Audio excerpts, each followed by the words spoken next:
தனிநபர்களின் அந்தரங்க தகவல்கள் வெளியாவதை தடுக்க தீர்வுகள் உள்ளதா என ஆதார் தொடர்பான அனைத்து வழக்குகளையும் விசாரித்து வரும் 9 நீதிபதிகள் கொண்ட அரசியல் சாசன அமர்வு கேள்வி எழுப்பியுள்ளது.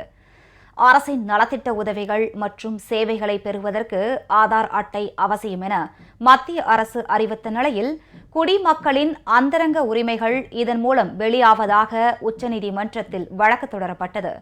இதனை விசாரித்த தலைமை நீதிபதி திரு JS கெஹர் தலைமையிலான 5 நீதிபதிகள் அடங்கிய அமர்வு இந்த வழக்கை 9 நீதிபதிகள் அடங்கிய அமர்வுக்கு மாற்றி உத்தரவு பிறப்பித்தது.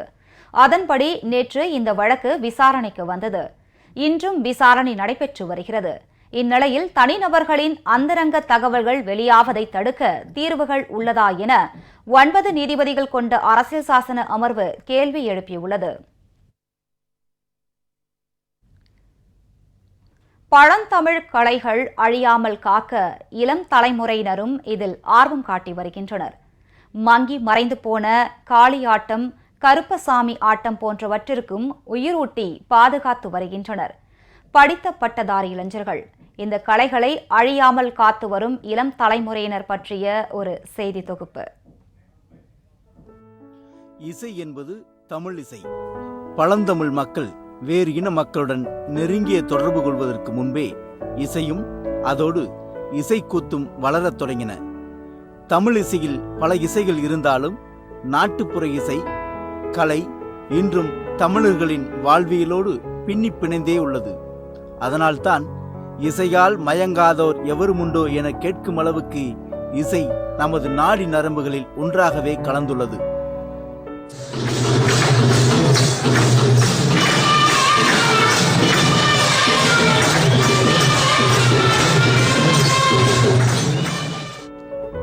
ஒரு செய்தியை உலகிற்கு பறைசாற்றுவதற்காக பயன்படுத்தப்பட்டு வந்த முரசு, தப்பாட்டம் பிற்காலங்களில் அந்த மக்களின் உணர்வுகளை வெளிப்படுத்துவதற்காக ஒரு கலையாகவே உருவாக்கப்பட்டது. இதில் தப்பாட்டம் பல நிலைகளில் பயன்படுத்தப்பட்டு வந்தாலும் அதன் இசை ஒளியின் சப்தம் கேட்டவுடன் ஆடாத கால்கள் கூட ஆடும்.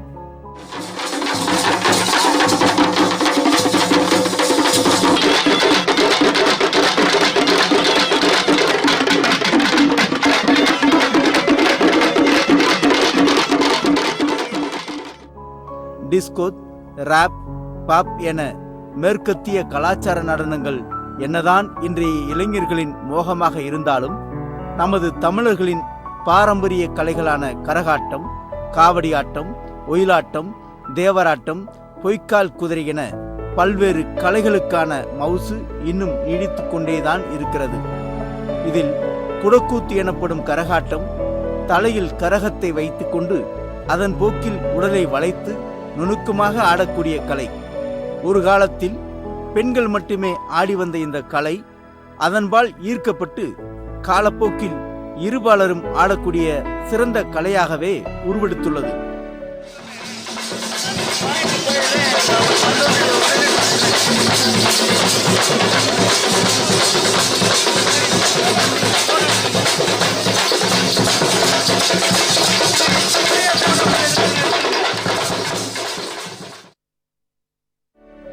நாட்டுப்புற கலைகளிலேயே காளியாட்டம் என்பது மிகவும் சக்தி வாய்ந்தது.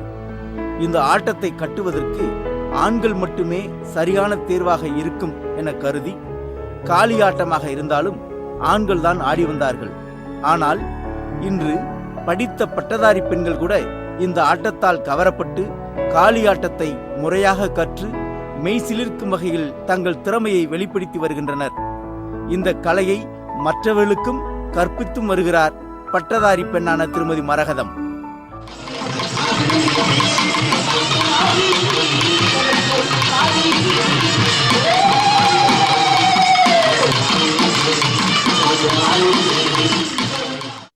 காளி பெண்கள் போட மாட்டாங்க, ஆண்கள் மட்டும்தான் போடுவாங்க. இது வரைக்கும் வரலாற்றிலேயே அதுதான் செய்தி.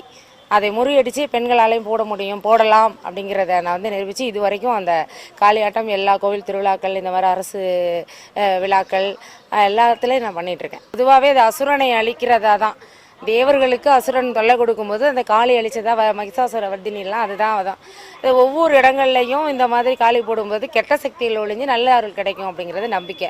காளி கோயிலில் அதிகமாக இதுக்கு முக்கியத்துவம் கொடுப்பாங்க. அப்போ காளி வேடம் போட்டு வரும்போது பார்த்திங்கன்னா நம்மளை காளியாகவே பார்க்குறாங்க ஒரு சில இடங்களில்.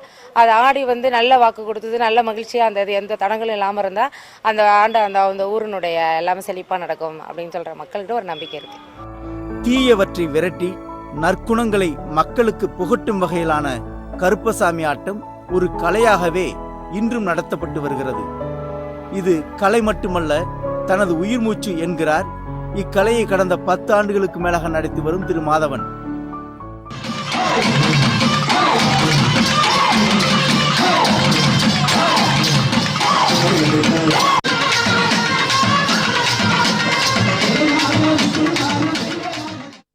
இது காவல் தெய்வம்னு சொல்லுவாங்க.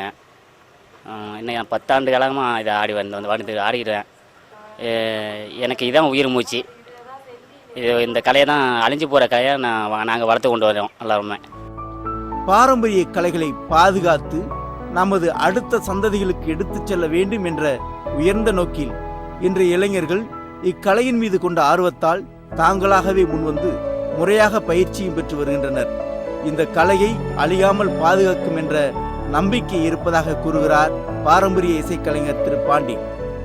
இந்த சமுதாயத்தில் இந்த கிராமிய கலை ரொம்ப அழிஞ்சு போகிற நிலையில் இருந்ததை இப்போ உருவாக்கி வந்துக்கிட்டு இருக்கிறத இன்னும் உருவாக்கி கொள்வதற்கு இளைஞர்கள் எல்லாரும் பாடுபட்டு எங்களையும் ஊக்கச்சத்தம் கொடுத்து எங்களை ஊக்கப்படுத்தி செய்கிறதுக்கு நன்றி. தமிழக அரசும் கலை பண்பாட்டுத்துறை மூலம் பல்வேறு விருதுகளை வழங்கி இந்த கலையை பாதுகாத்து வருகிறது. உழைத்து களைத்து போன உழவன் களைப்பு நீங்க பாடிய எசப்பாடல்கள், குழந்தையை உறங்க வைக்க தாலாட்டு, குமரிகளை குசிப்படுத்த கும்மிப்பாட்டு, இறப்பின் போது சிறப்புகளை சொல்லும் ஒப்பாரி என வாழ்வோடு கலந்த இசை என்றும் காலத்தால் அழிக்க முடியாதது. ஜெயா பிளஸ் செய்திகளுக்காக மதுரை முருகனுடன் என் கணேசன்.